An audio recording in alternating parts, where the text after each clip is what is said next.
মানুষের জীবনে সুখ একটা প্রজাপতির মতন। যতই ধরতে যাবেন, আপনি ইচ্ছা করলে ধরতে পারবেন না। কারণ সুখ প্রজাপতির মতন। একবার এই ডাল থেকে ও ডালে যাবে। আপনি পেছনে, পেছনে দৌড়াবেন কিন্তু কখনো সুখের দেখা পাবেন না।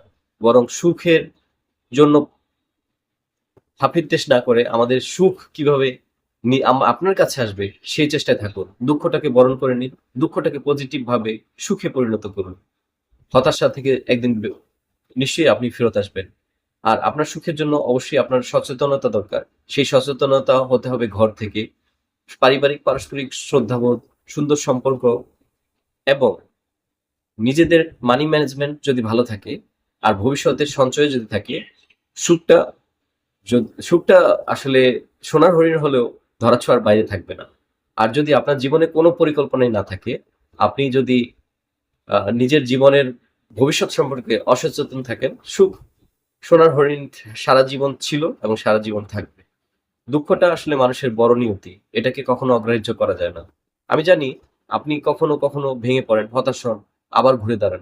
আপনি জীবনে কতবার ঘুরে দাঁড়িয়েছেন সেগুলোর কথা ভেবে দেখুন। আপনি জীবনে যত দুঃখ পেয়েছেন, সেই দুঃখ থেকে কিভাবে বেঁচে উঠেছেন, সেসব নিজের ইতিহাসটাকে পর্যালোচনা করে দেখুন। যতবার ভেঙে পড়েছেন ততবারই কিন্তু উঠে দাঁড়িয়েছেন।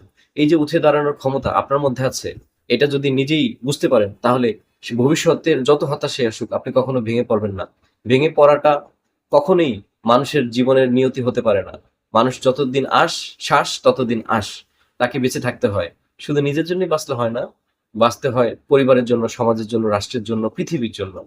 আপনি যদি বেঁচে থাকেন, আপনার যতই হতাশা থাকুক, সেগুলো কাটিয়ে যদি অন্ধকার আকাশে যদি সূর্যের দেখা পান, তাহলে সেই আলোয় শুধু আপনিই আলোকিত হবেন না, আলোকিত হবে সমাজ, পরিবার, রাষ্ট্র, আপনার চারপাশ।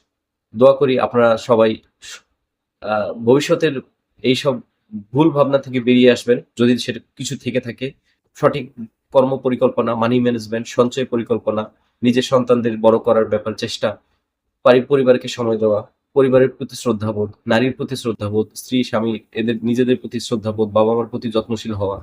এই সবকিছু যদি একদিন আপনি সঠিকভাবে পালন করেন, নিশ্চয়ই আপনার সুখ বেশি দূরে নয়। এটাই সুখ।